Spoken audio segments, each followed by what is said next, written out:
Single advisor businesses. There's been an ongoing narrative in the industry lately.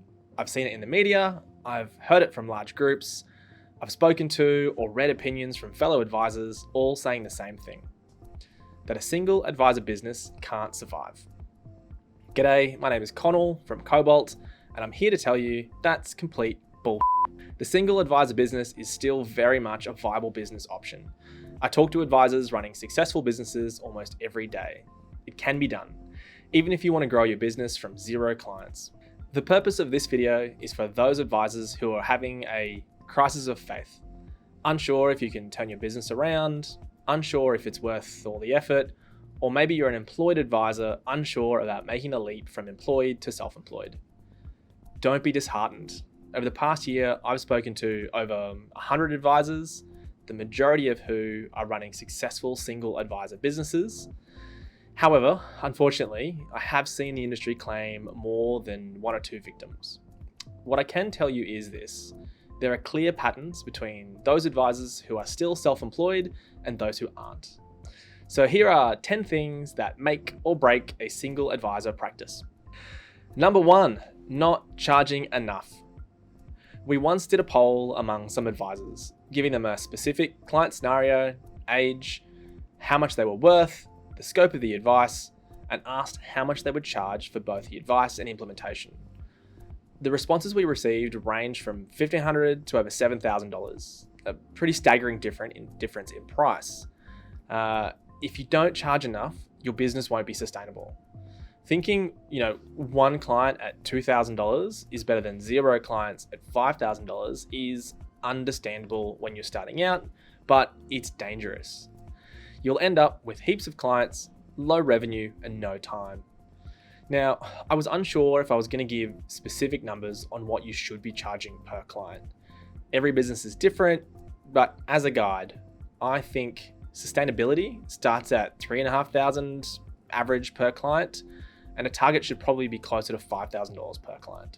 Which brings me to number 2, lead generation. This one seems obvious, but an inability to generate leads or enough leads is going to make life more than a little difficult. I've seen advisors start businesses thinking they have a lead source through an accountant or mortgage broker, and then months later, 0 referrals. Good referral arrangements are great, but they take time. Referral groups can take 3 or 4 months to generate business. Accountants or mortgage brokers can take 6 months of coffee catch-ups with no guarantee. So don't let the success of your business hinge on referrals from mortgage brokers and accountants. I've also seen a lot of advisors spend a lot of time on social media for little or no return. Don't waste your time on social media unless you have a clear plan. There are so many ways to generate leads. You need to find a method that works for you and your ideal client. You also need proof of concept before you overinvest with time and money, which leads directly to number 3, know your numbers. It's pretty ironic, but a lot of planners don't have a plan. Well, I think they start with a plan and then get lost along the way. I'm not saying you need a 20-page business plan. You don't need a SWOT analysis or an MBA. I'm talking a succinct 1-pager. Like, you're going to average $5,000 per new client, 40 clients in a year, that's $200,000 gross. You know what those clients look like and you know where you're going to source them. Expenses like licensing fees and software, call it $3,000 per month, that's $36,000 per year. That's a net of $164,000 before tax. That's a viable business model. The businesses I've seen fail either don't have a plan or the plan wasn't realistic. New businesses should allow for up to 3 months before you receive any income. If you're unsure, give your 1-pager to another advisor and see if they agree with it or if they call it unrealistic. Number 4, outsourcing. Small businesses flourish with the right outsourcing. Others die from over-outsourcing. You need to find the right balance. A culture has developed in the advice industry where everything needs to be outsourced. We outsource our licensing and compliance to an AFSL. We outsource the creation of our SOAs to a power planner. We outsource our task management, calendar bookings, digital fact finds, so many apps. I once heard an advisor say that he outsources his meal prep because he's so busy. I've seen advice businesses spending 50 to 60% of their income on outsourcing. It's a recipe for disaster if you overcommit or if you don't have options. Like paraplanning. Using a paraplanner is fine. But what if business is slow? Presumably you have some spare time. Can you do your own SOAs? If you can't do your own SOAs, then why not? Is it that your licensee won't let you? Is it that your software's too hard? Or someone's told you that you can't do your own SOAs for compliance reasons? Outsourcing is fine unless it's controlling your business, and if you're not able to make changes your business needs. Which brings me to number 5, and I'm calling this the 4 horsemen of the apocalypse. There are 4 major expenses of an advice business that you need to get right: licensing, paraplanning, advice generation software, and staffing. Each of these topics are huge in themselves, so let me just give you some examples that I've seen, and you can decide if it's an area that your business needs to investigate. Don't underestimate the impact that each of these can have on your business. Licensing. Last week, I was talking to a business that had $200,000 turnover and was paying $80,000 in licensing fees. They've just been told that it's going up to $120,000 per year. That's 60% of their turnover in just licensing. The impact an AFSL has on your business is far more than just a financial one. It can affect your client experience, the advice you give, your cost to serve, your time to serve, your business's flexibility, your mental health, your profitability, your saleability, your desire to stay in the industry. Don't stay in an abusive relationship. Paraplanning. Let's say you're doing 40 SOAs per year with an average cost of $700. That's $28,000 per year. If you can get your average cost per SOA down to $300 per SOA, that saves you $16,000. This is just an example, but review your options. Like, can you do your SOAs in-house? What if you change your advice software so the output is closer to a complete SOA, and then you can get an admin person to clean it up instead of a paraplanner? Just look at alternatives if you need to save on this expense. Advice generation software. Review your software. There's been lots of changes in the last few years. You might find some that does more for less. You might end up paying $500 per month instead of $1,000 per month. That's another $6,000 per year savings. Just don't stick with the one you're using because it's the one you've always used. And staffing. I haven't met too many advisors who enjoy admin and implementation paperwork, and it greatly reduces the number of clients you can serve if you're the only one doing everything. However, the leap to take on staff can seem unachievable. So here's just some food for thought for a full-time staff member. Hiring an inexperienced Australian, $50,000 a year or $4,200 per month plus super.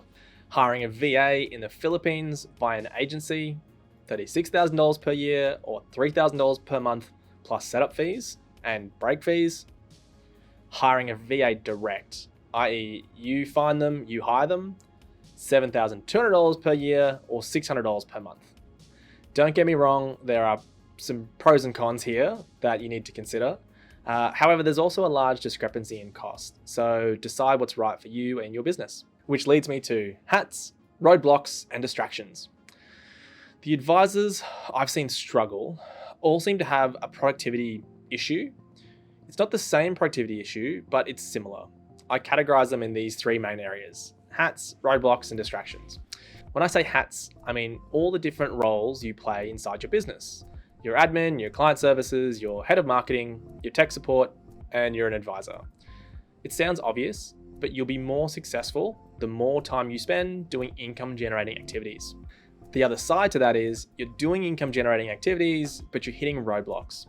So that SOA strategy that should have taken a day has now been sitting on your desk for a week or 2 weeks. Find a way to move past roadblocks quicker.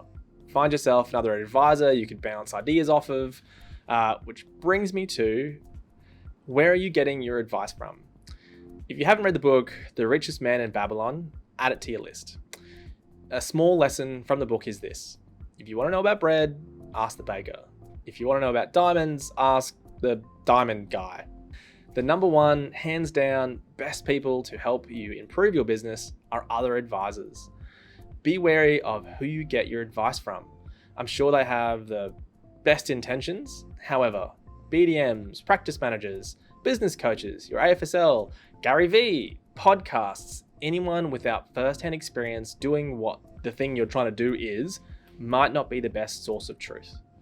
I promise you, 50% of advisors you reach out to genuinely ask for help and genuinely share what you've learned will be open to it. I'm not talking about those public advisors you see everywhere. Find someone local or someone in your dealer group or someone you meet at an event and reach out to them.